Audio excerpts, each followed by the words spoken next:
Hello बच्चों, how are you बच्चों। मैं हूं चंदा दुरेजा, जैसे कि आपको मालूम भी है, और मैं आपके साथ आगे प्रोसीड कर रहा हूं with the chapter capital budgeting. Right, capital budgeting के क्लास के अंदर, लास्ट क्लास के अंदर हम लोग आपके साथ basics of the capital budgeting के बारे में बात कर चुके थे, जिसमें हमने आपके साथ बात की थी कि हम लोग एनपीवी कैसे निकालते हैं, पेबैक पीरियड कैसे फाइंड करते हैं, डिस्काउंटेड पेबैक पीरियड कैसे फाइंड करते हैं, और टाइम वैल्यू मनी के बारे में भी बेसिक छोटी छोटी बातें की थी। हमने आपके साथ ये भी सीखा था कि कैपिटल बजटिंग एक्चुअल में होता क्या है, हम लोग क्यों करते हैं। राइट, आशिक मेनली क्लास हमारी आईआरआर पर बेस्ड है। किस पर बेस्ड है? आईआरआर। बच्चों, आईआरआर के रिलेटेड, आईआरआर से रिलेटेड हमने कुछ बातें आपके साथ लास्ट क्लास में भी की थी। मैं आपको थोड़ा सा याद दिला देता हूं कि लास्ट क्लास में हमने क्या कहा था। हमने आपके साथ लास्ट क्लास में एक एग्जांपल किया था, जिसमें कि हम लोग बेसिकली आपके साथ बात कर रहे थे कि जितने भी डिफरेंट ईयर के कैश इनफ्लोज होंगे, उनकी हम लोग सबसे पहले प्रेजेंट वैल्यू फाइंड करेंगे। प्रेजेंट वैल्यू फाइंड करने के बाद, मतलब ये प्रेजेंट वैल्यू फाइंड करने के बाद जो इनका सम होगा, इसको हम क्या बोलेंगे? Present value of cash inflow. और इसमें से हम लोग माइनस कर देंगे present value of cash outflow, तो बाकी जो बच जाएगा that will be the NPV. So NPV in very simple way is the difference between present value of cash inflow minus present value of cash outflow।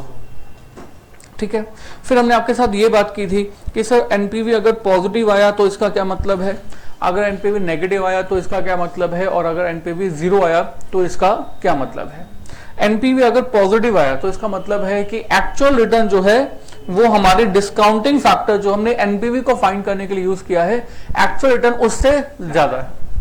और NPV अगर negative आया, इसका मतलब है कि हम लोग डिस्काउंटिंग फैक्टर का रेट अर्न नहीं कर पा रहे, तो मतलब हमारा जो एक्चुअल रेट है वो एक्चुअल रेट डिस्काउंटिंग फैक्टर से कम है। और अगर एनपीवी जीरो है, इसका मतलब है that actual return is equal to discounting factor. Right, हमने आपके साथ ऐसे कहा था कि इस केस में जो डिस्काउंटिंग फैक्टर होगा ना, वही क्या बन जाएगा? आईआरआर। राइट, तो बच्चों अगर मैं अब आपको बड़े सिंपल शब्दों में ये लिखवाना चाहूँ कि आईआरआर का मतलब क्या होता है, मीनिंग क्या होता है, तो आपको मैं कैसे लिखाऊंगा? तो मैं कहूंगा sir, internal rate of return is the discounting rate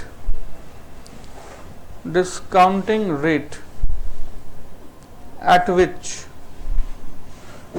NPV is equal to 0। बड़े सिंपल शब्दों में बच्चों, is the rate at which NPV is equal to 0।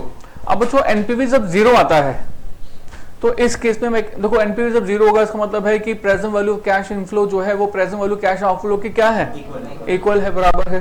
So it employees that present value of cash inflows is equal to present value of cash outflows।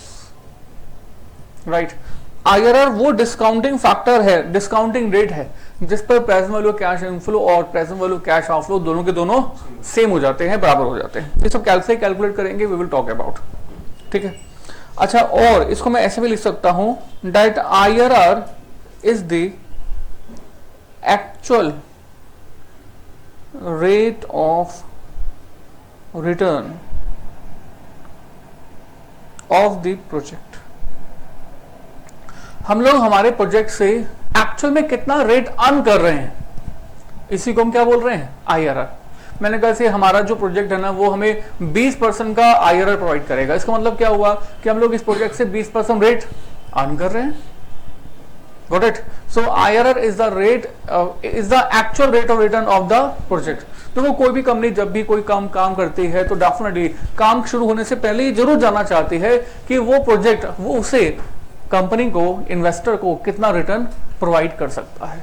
That is IRR itself। ठीक है, अब बच्चों IRR को हम compute कैसे करते हैं? बच्चों मैं आपको बता दूं, IRR को कंप्यूट करने के लिए हमारे पास जो मेथड होता है ना, that is the hit and trial method.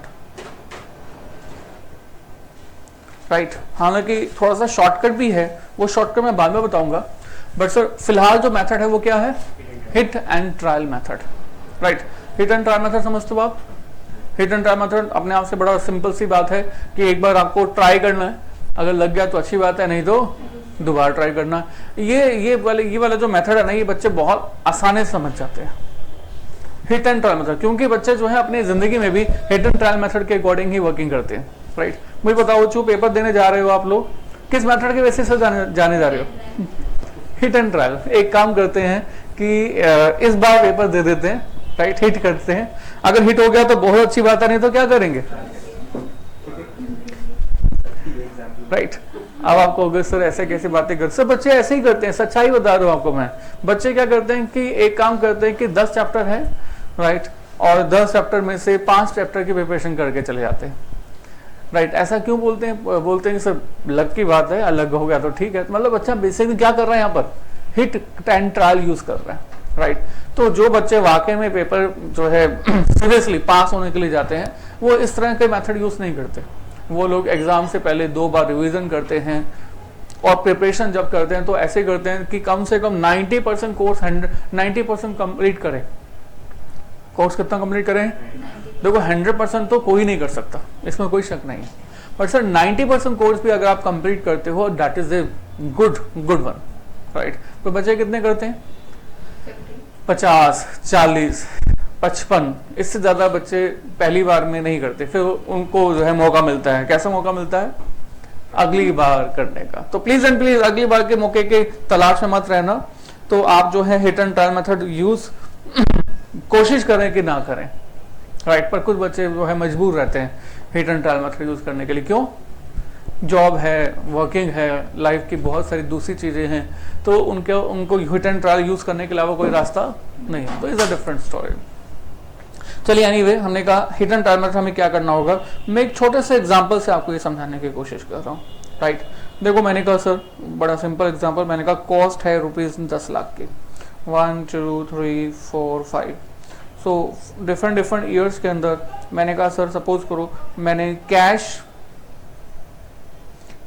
Inflows भी आपको दे दिया, मैंने कैश इनफ्लोज दे दिया, लेट अस से 2 लाख 3 लाख। हाँ जी,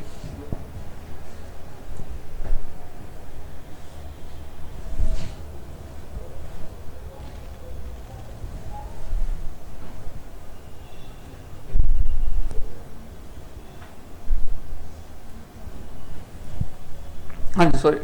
तो लेट अस स्टार्ट। हमने कहा सर कैश इनफ्लोज हैं सपोज करो 2 लाख 3 लाख 4 लाख 3 लाख 4 लाख 4 3 7 4 11 हो गया ना, काफी है, राइट। अब मैंने कहा सर फाइन करो एनपीवी। बच्चों अगर मैं आपको एनपीवी दे देता हूं तो उसके साथ साथ मुझे डिस्काउंटिंग फैक्टर देना पड़ेगा या नहीं?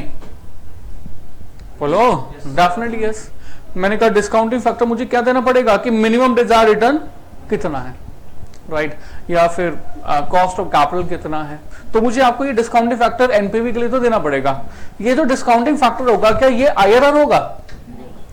अगर आप कहोगे नहीं सर ये आईआरआर होगा, तो मैं कहूंगा कि सर हर केस में आईआरआर अगर ये है तो एनपीवी हर केस में क्या बन जाएगा? 0 ही बन जाएगा, राइट। तो we do not have to make the NPV 0 in every time. तो बच्चों ये जो रेट होगा ये डेफिनेटली आईआरआर से डिफरेंट होगा। ये इस वाले रेट को क्या बोलेंगे? Cost of capital, minimum desired return, apportion cost of capital, discounting factor for the NPV. So this rate is given if we have to compute the NPV.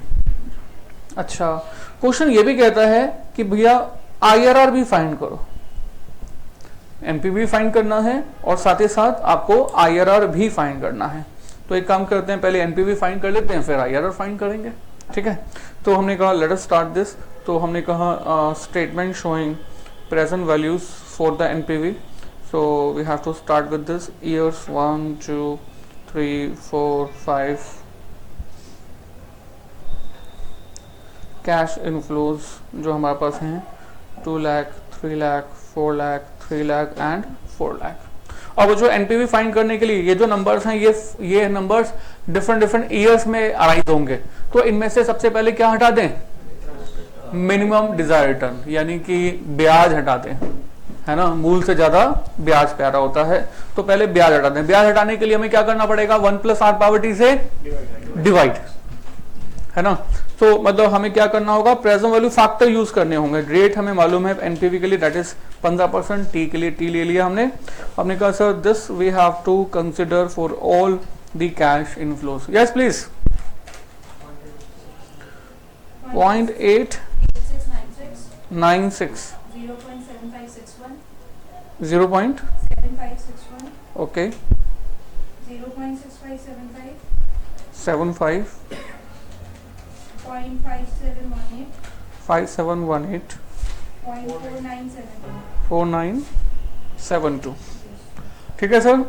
तो हमने जो है अच्छा ये कौन से स्टेटमेंट है नाम लिख दीजिएगा, statement of present value of cash inflows, right. तो इसके लिए हमें क्या करना होगा, A इंटू बी, सो ये आ जाएगा present value of cash inflows. ठीक है बच्चों, मल्टीप्लाई कीजिएगा 2 लाख इंटू दिस,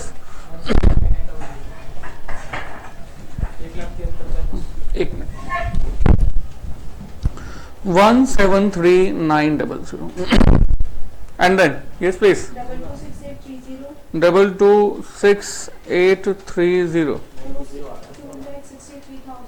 2,63,000 okay 171,540 880 ठीक है सर। तो आपने इन सबको प्लस भी कर देना है, तो इसको हम क्या बोलेंगे, present value of cash inflow. अभी जो हम लोग एनपीवी ही निकाल रहे हैं, अभी तो हम आईआरआर की बात अभी फिलहाल नहीं कर रहे, बस हमारा जो आईआरआर होगा ना वो इसके आसपास होगा, मतलब लिंक है, इसलिए मैं आपको यहां से स्टार्ट करवा रहा हूं। 10,34,080 ठीक है। तो बच्चों 10,34,080 आया, इसमें से मैं माइनस क्या कर दूं, 10 लाख। दो ध्यान से देखो, 2 जमा 3 5 जमा 4 9 जमा 3 12 जमा 4 16 16 लाख में से 15% के हिसाब से आपने जो रिटर्न है वो हटा दी, राइट। तो जब 16 लाख में से ये 15% की रिटर्न हटा दी, तो आपके पास जो नंबर बचा वो बचा 10,34,080 ठीक है। इसमें से हम लोग और क्या हटा रहे हैं, present value of cash outflow. तो आप ये प्रेजेंट वैल्यू कैश आउटफ्लो हटा रहे हैं, तो बाकी जो बचेगा उसको हम क्या बोलेंगे, एनपीवी। और एनपीवी जो हम आपके पास कैलकुलेट हो गया वो क्या हो गया, 34,080 राइट। बच्चों इसका मतलब क्या निकल के आता है, एनपीवी हमारे पास पॉजिटिव आ गया नेगेटिव आ गया, एनपीवी पॉजिटिव आ गया। इसका मतलब है कि हमारी जो एक्चुअल रिटर्न है, actual return is more than discounting factor. तो डिस्काउंटिंग फैक्टर आपने कितना लिया था, 15%। तो यानी कि आपके जो एक्चुअल रिटर्न है वो 15% से ज्यादा है। 15% रिटर्न हटाने के बाद, अपनी कॉस्ट हटाने के बाद भी आपकी जेब में कुछ बच जाता है, तो इसका मतलब है कि आपके जो एक्चुअल रिटर्न है वो इस 15% से भी और ज्यादा है, ठीक है। तो इसका मतलब ये हुआ कि अगर आपको आईआरआर फाइंड करना है, तो आईआरआर जो भी फाइंड करोगे वो आईआरआर इस 15% से ज्यादा की डायरेक्शन में फाइंड करोगे। I think clear. अब ज्यादा के डायरेक्शन में फाइंड तो करेंगे, बट कैसे करेंगे, this is we have to talk about, right. अब मैं बच्चों आईआरआर पर आ रहा हूं कि आईआरआर कैसे फाइंड करते हैं, right. IRR internal rate of return कैसे फाइंड करते हैं, इसके लिए मैंने आपको बताया कि जो हमारा मेथड होता है वो मेथड क्या होता है, hit and trial method. Hit and trial method मतलब है कि हमें कुछ लेट करना है, राइट। पर नो डाउट जब लेट करेंगे तो लॉजिकली हिट लेट करेंगे, ऐसे कुछ भी लेट थोड़ी कर देंगे, right. We have to make it logically, right. Hit and trial we have to let something, है ना। लेट करने के बाद देखेंगे कि क्या एनपीवी उस लेट करने के बाद हमारे एनपीवी को 0 बना देती है। अगर डिस्काउंटिंग फैक्टर जो आपने लेट किया है उससे एनपीवी 0 बन जाए, तो वो जो आपने लेट किया था वो खुद क्या बन जाएगा, आईआरआर। अगर एनपीवी आपके लेट करने पर 0 नहीं आती तो दोबारा लेट करेंगे, राइट। और कब तक करते रहेंगे, या तो एनपीवी 0 ना आ जाए या टाइम खत्म ना हो जाए, है ना। तो क्या इसका कोई उपाय है, बिल्कुल सा उपाय है, वी विल टॉक अबाउट। हमने कहा सर लेट कर लेते हैं, अच्छा मैंने कहा लेट जो करना है ना वो लॉजिकली करना है। अब लॉजिक क्या कहता है कि हमारा आईआरआर जो है वो 15% से ज्यादा है या कम है, ज्यादा है, तो हम जो लेट करेंगे वो भी 15% से ज्यादा लेट करेंगे। आप कहोगे नहीं सर मैं तो 12% करूंगा, 12%। तो बच्चों देखो 15% अगर आप रिटर्न अर्न कर रहे हो, 15% के बाद भी आपके पास कुछ बच जाता है, तो डेफिनेटली अगर आप 12% लेट करोगे तो भी आपके पास एनपीवी पॉजिटिव ही बचेगा,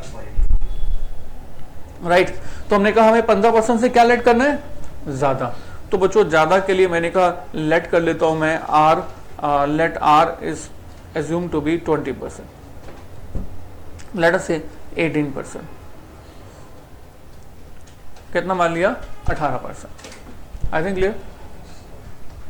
अब बच्चों अगर R को हम 18% कंसिडर कर लेते हैं तो फिर से मुझे प्रेजेंट वैल्यू फैक्टर कंसिडर करने होंगे, कितने हैं, हाँ जी 15 मतलब 18% से present value factor, and present value factor we can consider 0.8475, 0.7182, 7182, 0.6086, 6086, 0.5157, 57, 0.4375.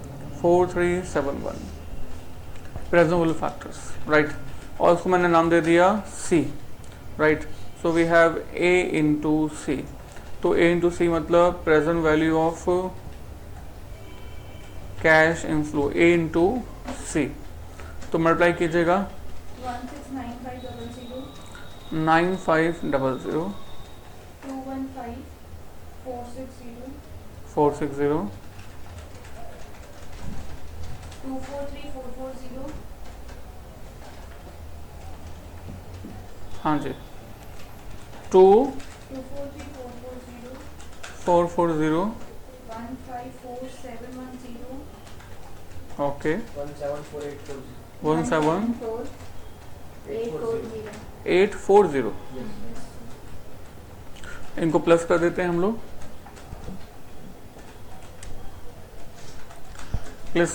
Please add up all this, तो डेफिनेटली आप ऐड कर सकते हो।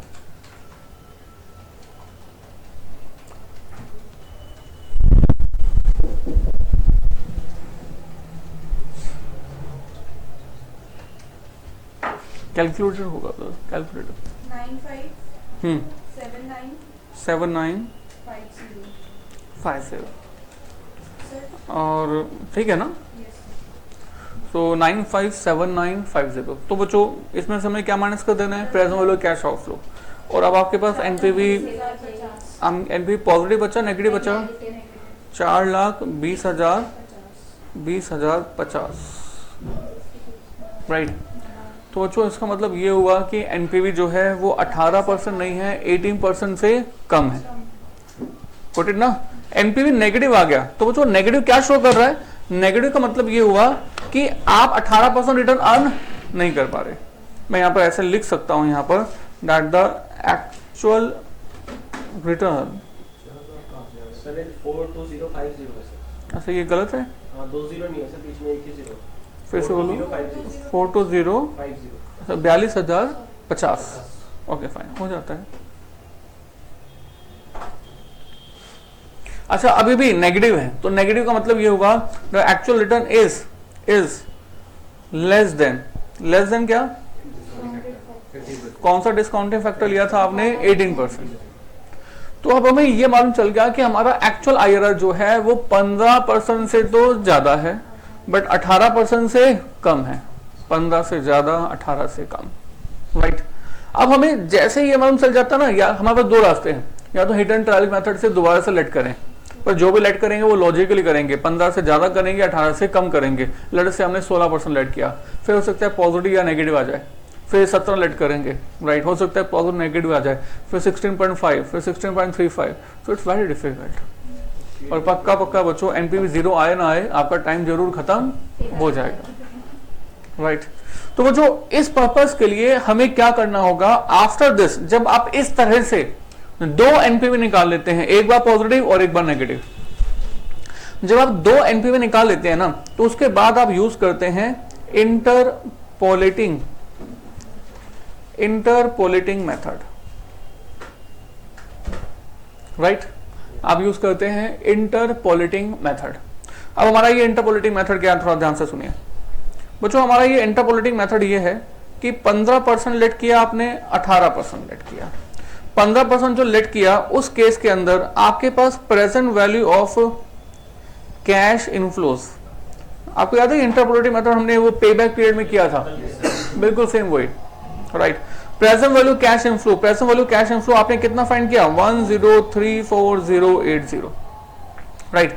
18% पे आपने फाइंड किया था, इट इज 957950, राइट।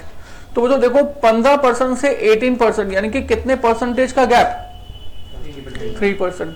इस 3% के गैप के लिए जो आपके पास अमाउंट चेंज हो रहा है वो कितना हो रहा है, पहले ये भी फाइंड कर दो डिफरेंस बिटवीन दिस टू।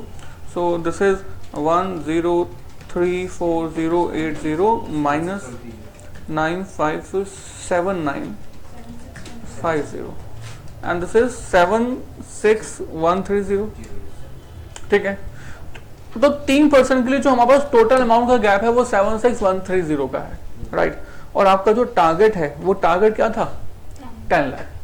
तो हमें 10 लाख के लिए कितना परसेंटेज का चेंज होगा, ये परसेंटेज चेंज हमें फाइंड करना है। मतलब थोड़ा इसमें गैप देख दीजिए, दिस इज 34080। आपको जो 10,34,080 में जो वैल्यू कम करनी थी प्रेजेंट वैल्यू कैश इनफ्लो, वो सिर्फ 34,080 में करनी थी। इसके लिए आप 15% में कितना इंक्रीज करो रेट, ये हमें फाइंड करना है। बच्चों इंटरपोलेटिंग मेथड सिर्फ नाम बोलने के लिए है, एक्चुअल में ये यूनिटरी मेथड है। यूनिटरी मेथड मतलब क्या कि सर देखो इतने नंबर के लिए 3% का रेट, इतने के लिए कितना रेट होगा ये फाइंड करना है। सिंपल है ना, इतने के लिए 3% तो इतने के लिए कितना होगा। तो जो this you have to find out. कैसे करेंगे देख लेते हैं।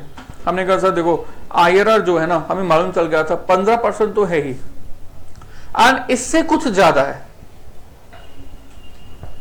Right. 15% plus something.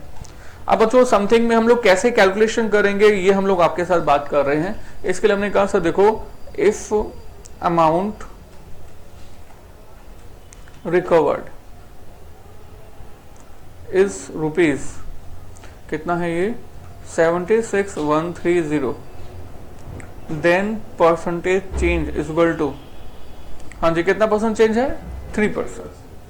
And if amount recovered is rupees 1, then percentage change is equal to 3% divide by 76,130। And if amount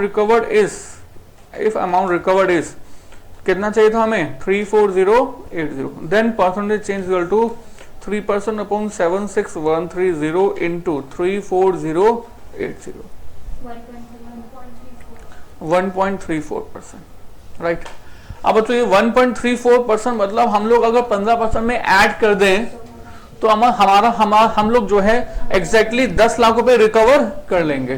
तो अगर कैश इनफ्लो के 10 लाख रुपए रिकवर हो जाएंगे, कैश आउटफ्लो के भी 10 लाख रुपए हैं, तो हमारा IRR कितना हो जाएगा 15 प्लस 1.34।